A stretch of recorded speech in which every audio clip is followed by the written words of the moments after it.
जय हिंद, जय भारत, जय जय श्री राम।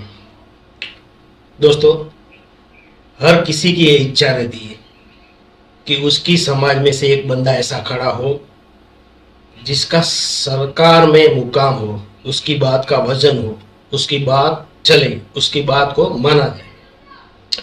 और ऐसा ही मुकाम है एक चार मीनारा का जाहिर, जो अपनी कौम को तरक्की की राह पर ले जाने की बजाय उसे उस जगह पर धकेलना चाहती है जहां पर बर्बादी के सिवा कुछ भी नहीं है।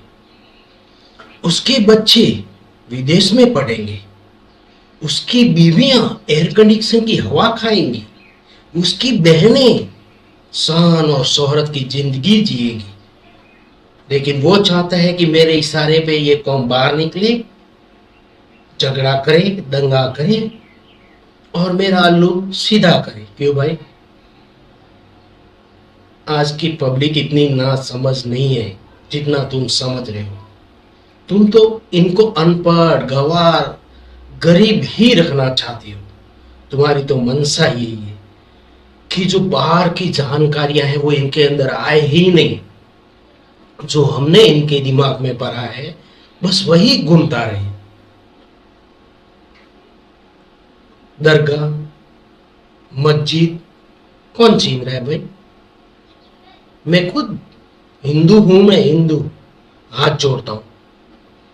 मैं मेरे भगवान को हाथ जोड़ता हूं तो मैं मस्जिद के सामने भी हाथ ही जोड़ता हूं, लेकिन उसका आदर सम्मान नहीं करता हूं, क्योंकि वो इबादत की जगह है, वो पूजा की जगह है। क्यों भाई छीने तुमसे हम? किसने कहा कि वक्फ बिल जो आया है वो ये सारी चीजें छीन लेगा? नहीं, छीनने वाला अगर कुछ है ना तो ओवैसी, जो लाखों करोड़ों की संपत्ति तुमने जो राजनीति के ताकत पे दबा के रखी है ना, वो जरूर छीनेगी।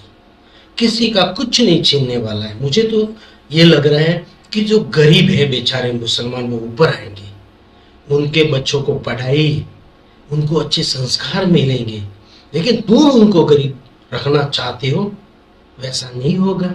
इसलिए तुम इन्हें रोड पे लाना चाहते हो, दंगा करवाना चाहते हो। भाई तुम जो भाषण दे रहे हो उसमें तो साफ साफ नजर आ रहा है हमें। तो चलिए दोस्तों, मैं सारे मुसलमानों को कभी गलत नहीं कहता। मैं आज भी आदर सम्मान करता हूँ। जो मेरे साथ जय श्री राम कहता है उस मुसलमान का मैं सम्मान करता हूँ। जो भारत माता की जय कहता है मैं उस मुसलमान का सम्मान करता हूँ। भाई हमारा क्या बैर है तुमसे? तुम्हारा क्या बैर है हमसे? एक दूसरे का हमने क्या बिगाड़ा भाई किसी का? तुम्हारा परिवार खुशी से रहे, हमारा परिवार खुशी से रहे। 4 दिन की जिंदगी है। इस जाहिल की बातों में आप लोग मत आना।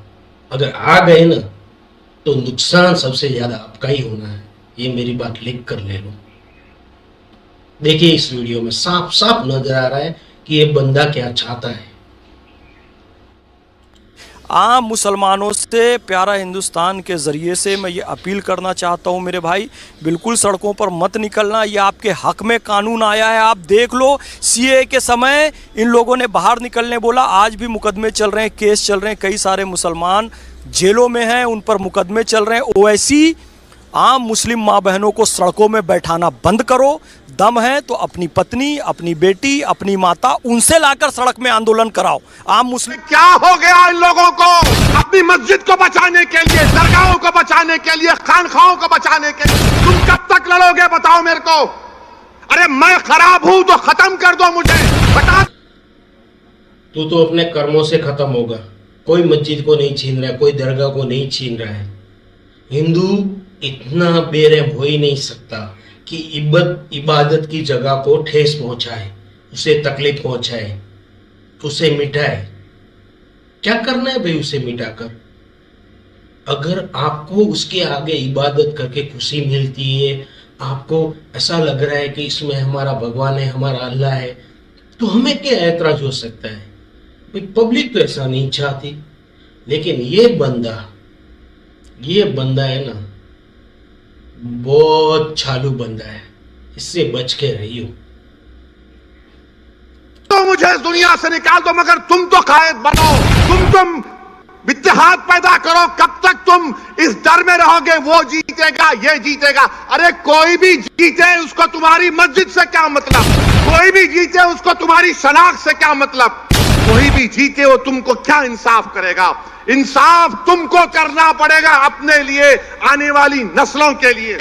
नरेंद्र मोदी ने वक्फ बिल का कानून पेश किया, नीतीश कुमार के पास सिर्फ 13 या 14 एमपी, कितने आसिम बेखार? 13 हैं, 13 या 16, 13 हैं।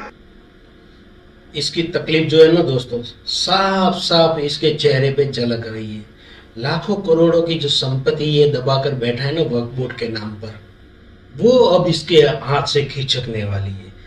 जाहिर सी बात है, ये अकेला तो बचा नहीं सकता है, तो अब ये चाहता है कि रोड पे लोग उतरे, दंगा करे।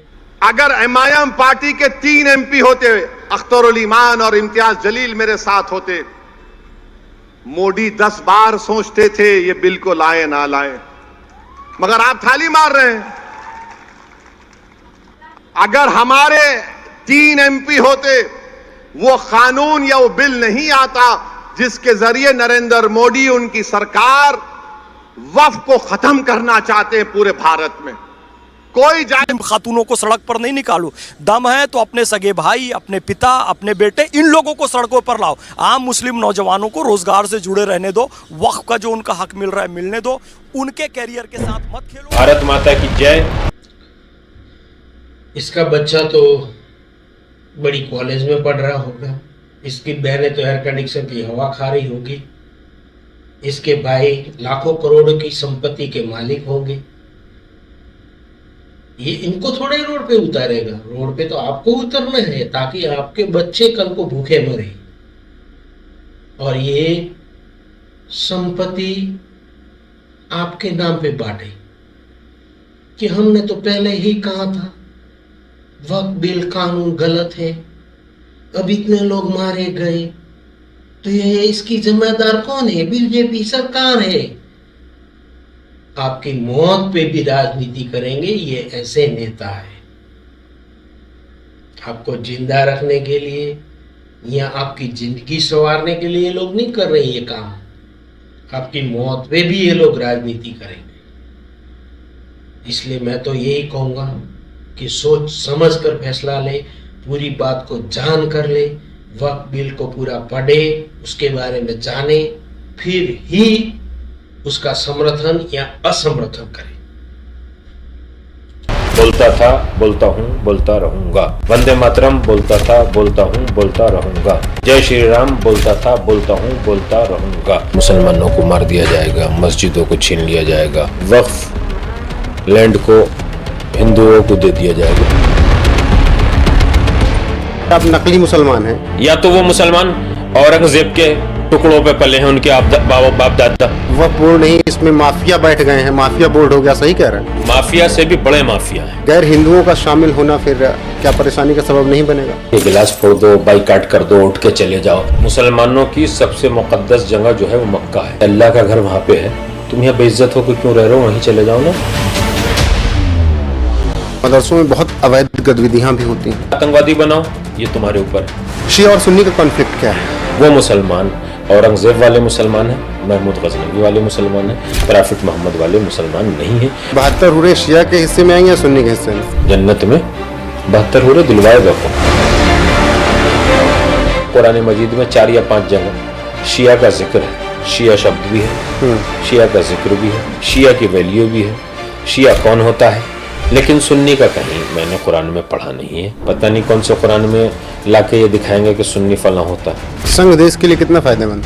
आरएसएस के बैक डोर से बहुत से मुसलमान जाते हैं, यही जो विरोध करना। मोदी अनोखा हीरा है, भारत के पास खामोश कोहिनूर नहीं है, बोलता हुआ कोहिनूर है। दोस्तों, दूसरे की कंधे पर बंदूक रखकर जो चलाना जानता है ना, उसको ही कहते हैं राजनीति। और जो ये बंदा चार मीनारा का है ना, वो अच्छी तरह से जानता है कि दूसरों की कंधों पे बंदूक रखकर कैसे चलाना है। अब तो इसके खुद पे बनाई है, तो ये हर तरफ से कोशिश करेगा, चारों तरफ से कोशिश करेगा। लेकिन भाइयों, आपको फैसला सोच समझ कर लेना है कि क्या सही है क्या गलत है। मेरी बातों में आकर नहीं, ओवैसी की बातों में आकर नहीं, आपको खुद तहकीकात करना है कि हम जो कर रहे हैं वो सही है या गलत है, फिर ही कोई कदम उठाए। क्योंकि दोस्तों, जिंदगी बिगाड़ने में चंद मिनट लगती हैं, लेकिन उसको संवारने में कई बरस बीत जाते हैं। घर में बच्चे इंतजार करते हैं, बीवी इंतजार करती है, माँ इंतजार करती है कि मेरा बच्चा घर आएगा और हमारे लिए कुछ न कुछ लेकर आएगा। लेकिन जब वो बच्चा सदा के लिए चला जाता है ना, तो उसका दर्द, उसकी पीड़ा क्या होती है, ये मैं बयान नहीं कर सकता। जब तक उस दर्द से हम नहीं गुजरते तब तक हमें ये पता नहीं चलता, और जब उस दर्द से गुजरते हैं तब तक बहुत देर हो जाती है। तो इसी के साथ मैं अपना वीडियो समाप्त करता हूँ। जय हिंद, जय भारत, जय जय श्री राम।